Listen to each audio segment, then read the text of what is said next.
Hello' students IKK learn আছামলৈ আপোনালোক সকলোকে স্বাগতম জনাইছোঁ। আজি আমি ক্লাছ 10 গাৰ্মেণ্ট ডিজাইনিং ছাবজেক্টৰ লেচন 5ৰ মষ্ট ইম্পৰ্টেণ্ট কুৱেশ্যন আনচাৰ আলোচনা কৰিম।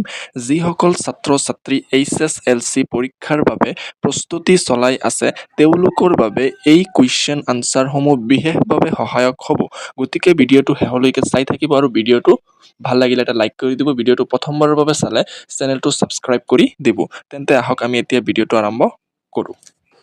প্ৰথম কুৱেশ্যনটো হৈছে খৰচৰ হিচাপ বুলিলে কি বুজা? উত্তৰ: কোনো পোচাক বা সামগ্ৰী তৈয়াৰ কৰোঁতে ব্যৱহৃত কাপোৰ, সূতা, বুটাম, জিপ আদি সামগ্ৰীৰ লগতে শ্ৰমৰ খৰচ যোগ কৰি মুঠ ব্যয় নিৰ্ণয় কৰাকে খৰচৰ হিচাপ বোলা হয়। কুৱেশ্যন নম্বৰ 2, খৰচৰ হিচাপ কিয় প্ৰয়োজন?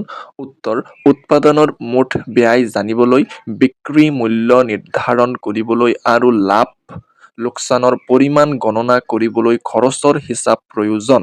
কুৱেশ্যন নম্বৰ 3, খৰচৰ হিচাপত কোন কোন বিষয় অন্তৰ্ভুক্ত হয়? উত্তৰ: ক. কাপোৰৰ মূল্য, খ. সূতা, বুটাম, জিপ আদিৰ মূল্য, গ. শ্ৰমৰ খৰচ, ঘ.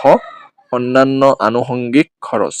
কুৱেশ্যন নম্বৰ 4, কাপোৰৰ খৰচ কেনেকৈ নিৰ্ণয় কৰা হয়? উত্তৰ: প্ৰয়োজনীয় কাপোৰৰ পৰিমাণক প্ৰতি মিটাৰ দামৰে গুণ কৰি কাপোৰৰ খৰচ নিৰ্ণয় কৰা হয়। কুৱেশ্যন নম্বৰ 5, শ্ৰমৰ খৰচ বুলিলে কি বুজা? উত্তৰ: পোচাক কাটিং, চিলাই আৰু সমাপ্ত কৰাৰ বাবে দিয়া মজুৰিক শ্ৰমৰ খৰচ বোলা হয়। কুৱেশ্যন নম্বৰ 6, বিক্ৰী মূল্য কি? উত্তৰ: মুঠ খৰচৰ লগত লাভ যোগ কৰি যি মূল্যত সামগ্ৰী বিক্ৰী কৰা হয় তাক বিক্ৰী মূল্য বোলা হয়। কুৱেশ্যন নম্বৰ 7, লাভ কি? উত্তৰ: বিক্ৰী মূল্য মুঠ খৰচতকৈ বেছি হ'লে যি অতিৰিক্ত ধন পোৱা যায় তাক লাভ বোলা হয়। কুৱেশ্যন নম্বৰ 8, মুঠ খৰচ নিৰ্ণয়ৰ সূত্ৰ লিখা। উত্তৰ: মুঠ খৰচ = কাপোৰৰ খৰচ প্লাছ আনুষংগিক সামগ্ৰীৰ খৰচ প্লাছ শ্ৰমৰ খৰচ। কুৱেশ্যন নম্বৰ 9, বিক্ৰী মূল্য নিৰ্ণয়ৰ সূত্ৰ লিখা। উত্তৰ: বিক্ৰী মূল্য = মুঠ খৰচ প্লাছ লাভ। কুৱেশ্যন নম্বৰ 10, খৰচৰ হিচাপ ৰখাৰ দুটা সুবিধা লিখা। উত্তৰ: ক. সঠিক বিক্ৰী মূল্য নিৰ্ধাৰণ কৰিব পাৰি। 2 নম্বৰ, লাভ লোকচান সহজে জানিব পাৰি। কুৱেশ্যন নম্বৰ 11, পোচাক ব্যৱসায়ত খৰচৰ হিচাপৰ গুৰুত্ব কি? উত্তৰ: খৰচৰ হিচাপৰ সহায়ত ব্যৱসায়ীয়ে উৎপাদন ব্যয়, লাভৰ পৰিমাণ আৰু বিক্ৰী মূল্য সঠিকভাৱে নিৰ্ধাৰণ কৰিব পাৰে। ইয়াৰ ফলত ব্যৱসায় সুচাৰুৰূপে পৰিচালনা কৰা সহজ হয়। কুৱেশ্যন নম্বৰ 12, খৰচৰ হিচাপত আনুষংগিক সামগ্ৰী বুলিলে কি বুজায়?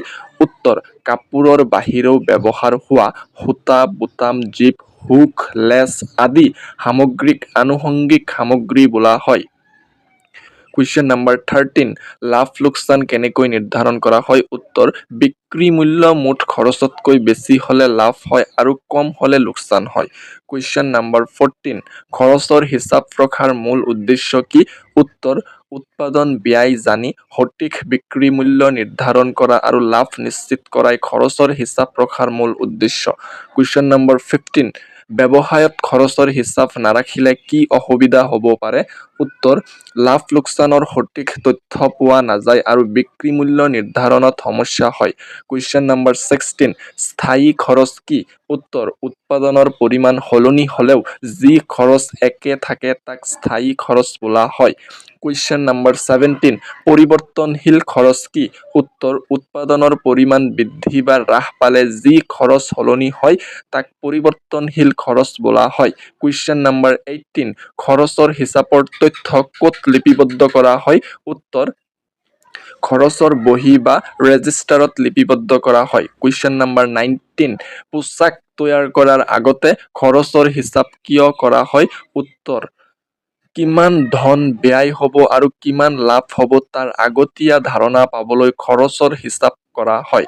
কুৱেশ্যন নম্বৰ 20, মুঠ খৰচ 800 আৰু লাভ 200 হ'লে বিক্ৰী মূল্য কিমান হ'ব?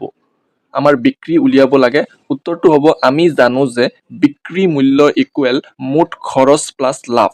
ইকুৱেল মানে বিক্ৰী মূল্য বাহিৰ কৰিম তোমালোকে চোৱা ভালকৈ মুঠ খৰচ আমাৰ কিমান আছে 800 প্লাছ লাভ কিমান আছে 200 তে ইকুৱেল 800 প্লাছ 200 কিমান হ'ব 1000 তো আমাৰ আনসাৰটো হ'ব 1000 কুৱেশ্যন নম্বৰ 21 খৰচৰ হিচাপ ব্যৱসায় সফল হোৱাত কেনেদৰে সহায় কৰে উত্তৰ ই ব্যৱসায়িক সঠিক পৰিকল্পনা মূল্য নিৰ্ধাৰণ আৰু লাভ বৃদ্ধি কৰাত সহায় কৰে কুৱেশ্যন নম্বৰ 22 খৰচৰ হিচাপত শ্ৰমৰ মূল্য কিয় যোগ কৰা হয় উত্তৰ পোচাক তৈয়াৰ কৰাত ব্যৱহৃত মানৱীয় পৰিশ্ৰমৰ মূল্য নিৰ্ধাৰণ কৰিবলৈ শ্ৰমৰ মূল্য যোগ কৰা হয় কুৱেশ্যন নম্বৰ 23 খৰচৰ হিচাপ আৰু কাপোৰৰ হিচাপৰ মাজত পাৰ্থক্য কি উত্তৰ কাপোৰৰ হিচাপত কেৱল কাপোৰৰ পৰিমাণ গণনা কৰা হয় কিন্তু খৰচৰ হিচাপত কাপোৰ সামগ্ৰী শ্ৰম আদি সকলো ব্যয় অন্তৰ্ভুক্ত হয় কুৱেশ্যন নম্বৰ 24